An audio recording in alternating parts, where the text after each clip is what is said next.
Face to face. ప్రకాశం జిల్లాలో GBs వ్యాధి అనేది కలకలం సృష్టిస్తుంది. ప్రస్తుతం మనం కొమ్రోల్ మండలం ఇటు అలసనపల్లె గ్రామంలో ఉన్నాం. ఇక్కడికి వైద్య శాఖ సంబంధించి వైద్య బృందం మొత్తం కూడా ఇక్కడికి చేరుకుంది. ప్రస్తుతం ఇటు ప్రకాశం జిల్లా డిఎంహెచ్ఓ ఇటు వెంకటేశ్వర గారు ఉన్నారు. ఒకసారి అందమడం సార్ చెప్పండి, ఈ గ్రామానికి చేరుకున్నారు, ఈ గ్రామంలో ఎటువంటి పరిస్థితులు, వాస్తవానికి జీబీఎస్ వ్యాధి యొక్క లక్షణాలు ఏంటి, ఏం చెప్తారు? ఇక్కడ జీబీఎస్ వ్యాధి అనేది పర్టికులర్ గా ప్రజలందరికీ తెలియజేసేది ఏంటంటే ఎవరు కూడా దీని గురించి భయపడాల్సిన అవసరం లేదు. ఇది కమ్యూనికబుల్ డిసీజెస్ కాదు. ఒకరి నుండి ఇంకొకరికి, ఒక కుటుంబం నుండి ఇంకో కుటుంబానికి వచ్చేటువంటి వ్యాధి కాదు. కాబట్టి అందరూ కూడా ధైర్యంగా ఉండండి. ఇది లక్షలో ఒకరికి మాత్రమే ఈ వ్యాధి సంభవిస్తుంది. వారు కూడా 99% రికవరీ అవుతారు, ఎవరికి ప్రాణాపాయం ఉండదు. ఒకవేళ వారికి ఇంకా వేరే డిసీజెస్, క్రానిక్ డిసీజెస్ కనుక ఉంటే, బీపీ కానీ, షుగర్ కానీ, ఆ తర్వాత ఇంకా ఏవైనా వ్యాధులు కనుక దీర్ఘకాలికంగా వాళ్ళు మందులు వాడుతూ ఉంటే వారిలో రికవరీ అనేది కొంచెం లేట్గా ఉంటుంది. అంతేకాని ఎవరు కూడా భయపడాల్సిన అవసరం లేదు. తగిన వైద్యం అంతా కూడా ప్రభుత్వం తరఫున ఉచితంగా అన్ని మెడికల్ కాలేజెస్లోను, అన్ని ఇన్స్టిట్యూట్స్లోనూ ఏర్పాటు చేస్తున్నారు. దీనికి సంబంధించినటువంటి వెంటిలేటరీ సపోర్టు దగ్గరలో ఉన్నటువంటి ఏరియా హాస్పిటల్స్ కానీ, కమ్యూనిటీ హెల్త్ సెంటర్స్ కానీ, మెడికల్ కాలేజెస్ కానీ, డిస్ట్రిక్ట్ హాస్పిటల్స్ అన్నిట్లో కూడా రెడీగా ఉన్నాయి. అన్నిట్లో కూడా మెడికల్ అండ్ హెల్త్ డిపార్ట్మెంట్కి సంబంధించి general medicine, paediatrics, intensive care people, doctors అందరు కూడా సిద్ధంగా ఏర్పాట్లు చేసి ఉన్నారు. సార్, ఇదే గ్రామంలో ఇప్పుడు కమలం అనే మహిళ కూడా ఈ జీబీఎస్ వ్యాధితో చనిపోయింది. ఈమె ఎందుకు చనిపోయింది ఏంటి, ఈమెకు ఎటువంటి లక్షణాలు ఉన్నాయండి? ఈవిడ వరుసగా ప్రతిరోజు పొలం పనులకు వెళ్తూ వారి యొక్క విధులు నిర్వహిస్తూ వారి యొక్క పనులు చేసుకుంటూ యాక్టివ్గా ఉండే పర్సనే. కాకపోతే మొదటి నుండి కూడా బీపీ, షుగర్ అనేవి ఈవిడలో ఉన్నాయి. వాటి కూడా మందులు వాడుకుంటూ ఉన్నారు. సడన్ గా ఒకరోజు పనికి వెళ్ళొచ్చి ఆ రోజు కూడా కాళ్ళు చేతులు తిమ్మిరిగా ఉండటం, అదేవిధంగా నడిచేదానికి కొంచెం బలహీనంగా ఉందని చెప్పటము, కుటుంబ సభ్యులకి చెప్పటము, కుటుంబ సభ్యులు వెంటనే వైద్య శాఖ ద్వారా హాస్పిటల్కి తీసుకెళ్ళటము, హాస్పిటల్లో చేరిన వెంటనే వైద్యం అందించడం జరిగింది. అయితే ఈ నరాల బలహీనత అనేది, కండరాల బలహీనత, నరాల బలహీనత అనేది మీకు ఆల్రెడీ చెప్పున్నాను. కాబట్టి ఈ రికవరీ అనేది వ్యాధి డయాబెటీస్ ప్లస్ హైపర్ టెన్షన్, అదేవిధంగా ఈ నరాలకు సంబంధించినటువంటి క్వాడ్రిపెరిసిస్ వ్యాధి వచ్చింది. కాబట్టి రికవరీలో చాలా టైం తీసుకుంది. టైం తీసుకుని వెంటిలేటరీ సపోర్ట్ కూడా వెళ్ళింది. వెంటిలేటరీ సపోర్ట్కి వెళ్ళిన తర్వాత అత్యున్నతమైనటువంటి వైద్యుల బృందం అంతా కూడా న్యూరాలజీ డిపార్ట్మెంట్ వారు, జనరల్ మెడిసిన్ డిపార్ట్మెంట్ వారు, ఇంటెన్సివ్ కేర్ డిపార్ట్మెంట్ వారు అందరూ కూడా వారి యొక్క వైద్యాన్ని పరిపూర్ణంగా అందించారు. అయితే ఈవిడలో ఉన్నటువంటి బలహీనత వలన, ఈవిడలో ఉన్నటువంటి ఇమ్యూనిటీ తక్కువ ఉండటం వలన ఆవిడ పూర్తిగా రికవరీ కాలేక మరణానికి దారితీసింది. సార్, ఇంకొకటి గ్రామస్తులు చెప్పిన ప్రకారం ఏంటంటే ఇదే గ్రామంలో 20 ఏళ్ళ నుంచి ఇది తాగునీటి సరఫరిస్తున్నారు. తాగునీటి వల్ల ఉన్న ఎఫెక్ట్ వచ్చిందని కూడా అంటున్నారు. ఏమన్నా ఈ తాగునీటి సంబంధించిన శాంపిల్స్ తీసారా? ఇక్కడ తాగునీటికి సంబంధించినటువంటి శాంపిల్స్ కూడా కలెక్ట్ చేయడం జరిగింది. అవి మైక్రోబయాలజీ డిపార్ట్మెంటు, అదేవిధంగా ప్రివెంటివ్ మెడిసిన్ డిపార్ట్మెంట్ కూడా విజయవాడ పంపించడం జరిగింది. రిపోర్ట్స్ ఇంకా ఎట్ టు కమ్. దీంట్లో ఏంటంటే ముఖ్యంగా క్యాంపైలోబాక్టర్ జెజుని అని మనకి విరోచనాలు, అదేవిధంగా గ్యాస్ట్రో ఇంటెస్టైనల్ అంటే జీర్ణకోశ వ్యాధులకు సంబంధించినటువంటి ఆర్గానిజము, అది ఒకవేళ నీటిలో కనుక ఉన్నట్లయితే వెంటనే ఆ నీటిని ఆపేసేసి మనం వేరే నీరు ఇవ్వాల్సిన అవసరం ఉంది. ప్రస్తుతానికైతే కెమికల్ అనాలిసిస్, బ్యాక్టీరియల్ అనాలిసిస్లు ఇక్కడ చేసినంత వరకు మనకు రాలేదు. ఇంకొక క్రాస్ చెక్ కోసము వేరే డిపార్ట్మెంట్ అంటే వేరే ల్యాబ్ కూడా, హయ్యర్ ల్యాబ్ కూడా విజయవాడ గవర్నమెంట్ ద్వారానే పంపించడం జరిగింది. ఆ రిజల్ట్స్ వచ్చిన వెంటనే తగు చర్యలు తీసుకుంటాం. ప్రస్తుతానికి నీరు ఇక్కడైతే ఉన్నంతలో శుభ్రంగానే ఉంది. తర్వాత వచ్చిన తర్వాత దీనికి సంబంధించి పంచాయతీరాజ్ డిపార్ట్మెంట్తో మాట్లాడి తగిన చర్యలు తీసుకుంటాం. సార్, ఈ జీబీఎస్ వ్యాధికి ఇటు మందులు లేవు, మందులు కొరత ఉంది అని అంటున్నారు. ఏంటి సార్ దీనిపై ఏం చెప్తారు? ఈ వ్యాధికి పర్టికులర్ గా మందులు అనేది ఇమ్యునోగ్లోబులిన్స్ ఇస్తాము.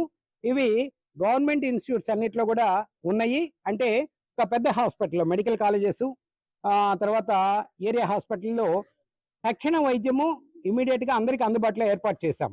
లైక్ ఎక్కడైతే మనకి వెంటిలేటర్ సపోర్ట్ అవసరమో అక్కడ ప్రతి ఏరియా హాస్పిటల్లోనూ, ప్రతి కమ్యూనిటీ హెల్త్ సెంటర్లోనూ అవన్నీ ఏర్పాటు చేసి స్టాఫ్ అందరిని కూడా సిద్ధంగా పెట్టాం. అదేవిధంగా ఇమ్యునోగ్లోబులిన్స్ అన్ని కూడా మెడికల్ కాలేజీలో, ప్రతి మెడికల్ కాలేజీలో కూడా ఏర్పాటు చేయడం జరిగింది. ఉచితంగానే అవన్నీ అందిస్తారు. సార్ ఈ వ్యాధి సోకితే ఈ యొక్క రోగి యొక్క లక్షణాలు ఎలా ఉంటాయి? అదేవిధంగా జాగ్రత్తలు ఎలాంటి జాగ్రత్తలు తీసుకోవాలి? యాహ్! ఈ వ్యాధి సోకినటువంటి వ్యక్తి సాధారణంగా వారు పని చేసుకుంటూనే నాకు బలహీనంగా ఉంది, నేను నడవలేకపోతున్నాను, నేను లేసి కూర్చోలేకపోతున్నాను, ఈ విధంగా నిలబడలేకపోతున్నాను అనేటువంటి కంప్లెయింట్స్ చెప్తారు. అదేవిధంగా చేతులు, కాళ్ళు కొంచెం తిమ్మిరిగా ఉండటం, అది కొంచెం ఎక్కువ రోజుల నుండే ఉంటది. ఇటువంటి ప్రాథమికంగా ఉన్నటువంటి లక్షణాల్ని వెంటనే గనక వైద్య శాఖ ద్వారా తెలియచేసుకొని సహాయం తీసుకుంటే వారు పూర్తిగా రికవర్ అవటానికి అవకాశం ఉంది. అదేవిధంగా ఎవరైతే ఈ వ్యాధి బారిన పడ్డారో వారిని వెంటనే హాస్పిటల్‌కి తీసుకెళ్ళి హాస్పిటలైజ్ చేస్తే అక్కడ సర్వీసెస్ ఇచ్చే దాని వల్ల రికవరీ అనేది ఖచ్చితంగా 100% ఉంటదని నేను తెలియజేస్తా ఉన్నాను. తర్వాత అందరికీ మరొకసారి తెలియజేసేది, ఈ వ్యాధి ఒకరి నుండి ఒకరికి వచ్చేది కాదు. కమ్యూనికబుల్ డిసీజెస్ కాదు. కాబట్టి ఎవరు కూడా భయపడవలసిన అవసరం లేదు. తీసుకునే ఆహారము, తీసుకునే నీరు, త్రాగే నీరు ఇవన్నీ కూడా శుభ్రంగా కాసి చల్లార్చినవి తీసుకోవటం, వేడి అన్నం తీసుకోవటం. ఒకవేళ అన్నం నిల్వ ఉంచుకున్నట్లయితే తప్పకుండా మూతలు పెట్టి జాగ్రత్తలు తీసుకొని అందరూ కూడా ఈ అలవర్చుకొని ఇది ప్రత్యేకంగా ఫాలో అవ్వాలని చెప్పి అందరికీ తెలియజేస్తున్నాను. సో ఇది ఓవరాల్‌గా అయితే జీబీఎస్ అనేది ఒక అంటువ్యాధి కాదు. ఇది ఒక వైరస్ కాదు. ఇది ఓన్లీ ఒక వ్యాధి మాత్రమే అని చెప్తున్నారు. అదేవిధంగా ఇటు ప్రకాశం జిల్లా ప్రజలు ఈ వ్యాధిపై కూడా ఎలాంటి ఆందోళన చెందాల్సిన అవసరం లేదని కూడా అయితే ఒక పక్క ఇటు ప్రకాశం జిల్లా డీఎంహెచ్ఓ వెంకటేశ్వర గారు ఇక్కడ చెప్తున్న పరిస్థితి. వీడియో జర్నలిస్ట్ చంటితో జయరాం, బిగ్ టీవీ ప్రకాశం జిల్లా నుంచి.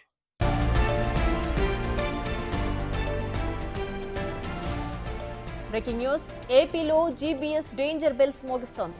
చాప కింద నీరులా వ్యాధి విస్తరిస్తోంది. కేసుల సంఖ్య అంతకంతకు పెరుగుతోంది. ఇప్పటి వరకు 50 వరకు కేసులు నమోదు కాగా అందులో 14 మంది ప్రస్తుతం ఆసుపత్రిలో చికిత్స పొందుతున్నారు. మిగతా రోగులు కోలుకుని డిశ్చార్జ్ అయ్యారు. అయితే మరణాల సంఖ్య పెరుగుతుండడం ఆందోళన కలిగిస్తోంది. ఇటీవల శ్రీకాకుళం జిల్లాలో బాలుడు చనిపోగా నిన్న మహిళ చికిత్స పొందుతూ మృతి చెందింది. ప్రకాశం జిల్లా అలసందలపల్లికి చెందిన మహిళ గత కొన్ని రోజులుగా జీబీఎస్ వ్యాధితో బాధపడుతోంది. ఈ నెల 3న జీజీహెచ్లో అడ్మిట్ అయింది. తీవ్ర జ్వరం, కాళ్లు చచ్చుబడ్డాయి. వైద్యం అందించినా ఆమె స్పందించలేదు. కనీసం శ్వాస కూడా తీసుకోలేకపోయింది. దీంతో ఐసీయూకి తరలించి చికిత్స అందించారు. వెంటిలేటర్పై ఉంచారు. అయినా మార్పు రాలేదు.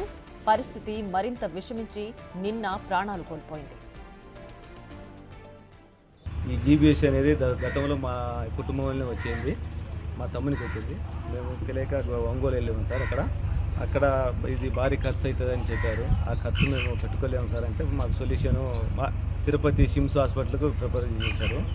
అక్కడికి పోయినాం సార్. అక్కడ ఒక నెల రోజులు ట్రీట్మెంట్ ఇచ్చారు. కొంతవరకు సహకరించింది. ఇంటికి వచ్చినాక గత 4 నెలలు ఫిజియోథెరపీ చేయించాము. ఇప్పుడు ప్రజెంట్ కోలుకున్నాడు. వాని పని మా తమ్ముని పని సొంత పని చేసుకోగలుగుతున్నాడు సార్. ఈ జీబీ సిండ్రోమ్ వ్యాధి ఈ అలసందపల్లిలో ఉందని తెలిసింది. దానికోసం వాటర్ కంటామినేషన్ ఏమైనా ఉందామని చెక్ చేయడానికి నేను SCRWSగా ఇక్కడికి రావడం జరిగింది. ఇక్కడ చూస్తే ఊరంతా చాలా క్లీన్గా ఉంది. వాటర్ సప్లై కూడా 1 కిలోమీటర్ నుంచి వస్తుంది. చాలా డైరెక్ట్ పంపింగ్లో అసలు కంటామినేషన్ అవడానికి స్కోప్స్ లేవు. ఎక్కడైనా లీక్స్ ఉన్నాయని కూడా మా స్టాఫ్ అంతా ఈరోజు చెక్ చేయడం జరిగింది. ఇది జనరల్గా మన మెడికల్ ఆఫీసర్స్ చెప్పడం ఏంటంటే ఎవరీ రెగ్యులర్గానే పీరియాడికల్గా వస్తుంటుంది. ఏ అవుట్ బ్రేక్ కింద ఫీల్ అవ్వాల్సిన అవసరం లేదు. కొద్దిగా ఎవరో ఒకళ్ళిద్దరికీ ఇబ్బంది పెడుతుందేమో కానీ లాస్ట్ స్టేజ్ వచ్చిన పేషెంట్స్ కూడా ఇప్పుడు మాట్లాడటం జరిగింది. ఆయన కూడా ఓకే, రికవర్ అయ్యారు, ఏ ఇబ్బంది లేదు. గులెన్ బ్యారీ సిండ్రోమ్ గురించి ప్రజల్లో ఎవరు కూడా ఆందోళన చెందాల్సిన అవసరం లేదు. ప్రకాశం జిల్లా గిద్దలూరులో చెందినటువంటి ఒక మహిళ మృతి చెందిందని చెప్పేసి సమాచారం ఉంది. ఇది సహజంగా ఉండేటువంటి ఆటో ఇమ్యూన్ డిసీజ్. ఇది ఈరోజు కొత్తగా వచ్చిందేం కాదు, ఎప్పటి నుంచో ఉన్నటువంటి డిసీజ్ ఇది.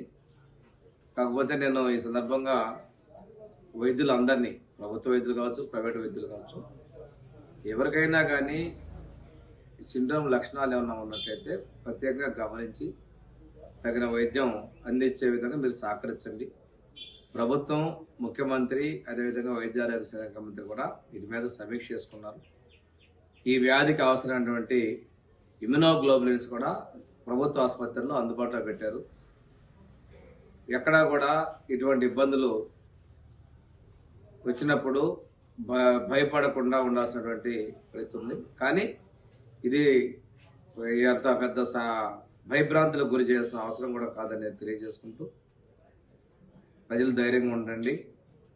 వైద్యులు మాత్రం మరొక్కసారి కూడా విజ్ఞప్తి చేస్తున్నాం, గమనించి ట్రీట్మెంట్ సకాలంలో అందే విధంగా చర్యలు తీసుకోవాలి. ఇది ఎటువంటి అంటువ్యాధి కాదు.